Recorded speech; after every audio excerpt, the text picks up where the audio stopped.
it's actually quite exciting for us to be here this afternoon in kicking off this partnership to result in a groundbreaking localization platform. As Shivani said, think of it as a Tinder for localization. And to give you guys some background, our relationship with the IFC as a major funder of industrial projects has come some way from, I suppose, early coffee brainstorming type discussions to where we are now.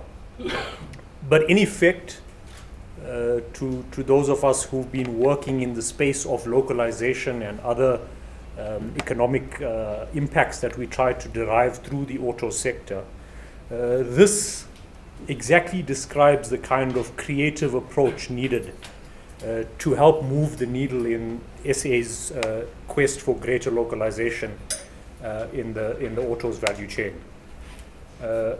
I think we all know localization makes sense.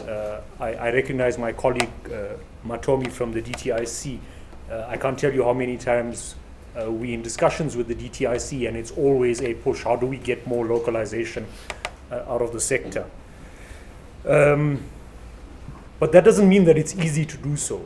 To say the word localization, quite simple. To unlock it, a little more challenging. Especially when we are situated as part of a really competitive global value chain.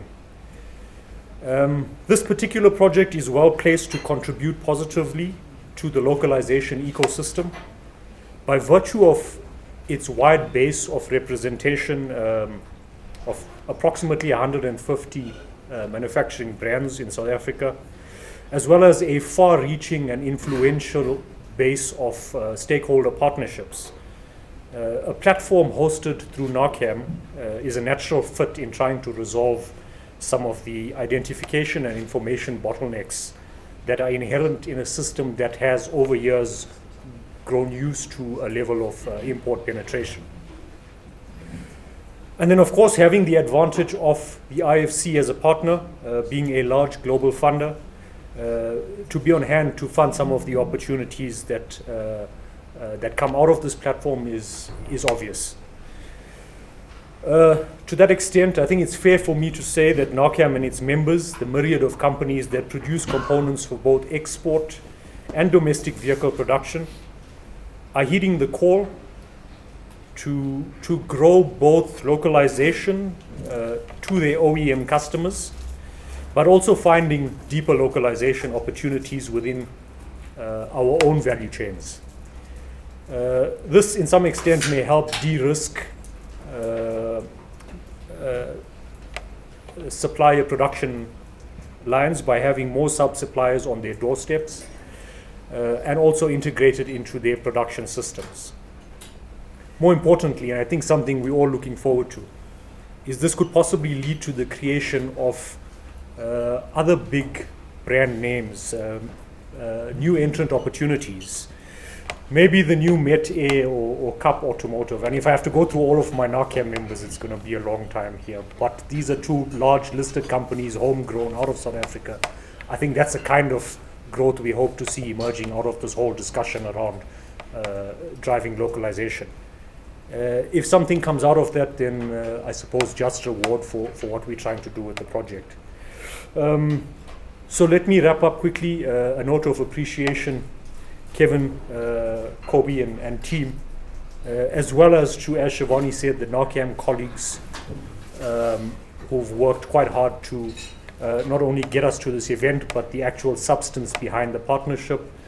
And I truly hope that your reward will be many swipe rights. We're eager to support the automotive sector because it is one of the biggest employers in South Africa at over 100,000 direct jobs. It also has a big contribution to South Africa's GDP. And interestingly, the automotive sector also supports transformation. And as you know, this is a big part of the South African economy, and therefore anything we can do to support transformation and impact and creating new jobs and supporting exports and manufacturing is something we're very keen to do in this country. Our support will provide both grant funding as well as advisory services. What we like to do is have a matchmaking program where original equipment manufacturers and tier 1 component manufacturers are better able to work with tier 2 and tier 3 component manufacturers. And so our support will enable a matchmaking process where both these groups can come together. It will involve potential investment as well, where providing things like skills development or providing upgrading of factories for tier 2 and tier 3 manufacturers so that better able to meet the needs and demands of OEMs and tier 1 manufacturers. I think this collaboration with between Naacam and IFC helps in closing really the loop that has been missing in ensuring that there's a platform for black-owned entrepreneurs who currently have been having certain barriers to enter into the sector. And I think the platform will allow that both the OEMs as well as the tier 1s are able to integrate nicely and be visible towards their potential customers. There's always been a greater need for some kind of a database, but a well-qualified database where you're able to sort of vet and get up-to-date information from all the black-owned companies so that they can be visible towards the OEMs. Because the core business of both OEMs and tier 1s really is to make cars and build cars or supply products and services. So it's important that I think there is a platform that sort of creates a channel towards integrating between the companies that wants to enter the market. Data is data. It's important that whether it works or not, meaning companies that are able to be selected to be part of the funnel or not, we are able to assess and then use that as a base to build a pipeline of entrepreneurs that we can develop as a gap analysis. Yeah.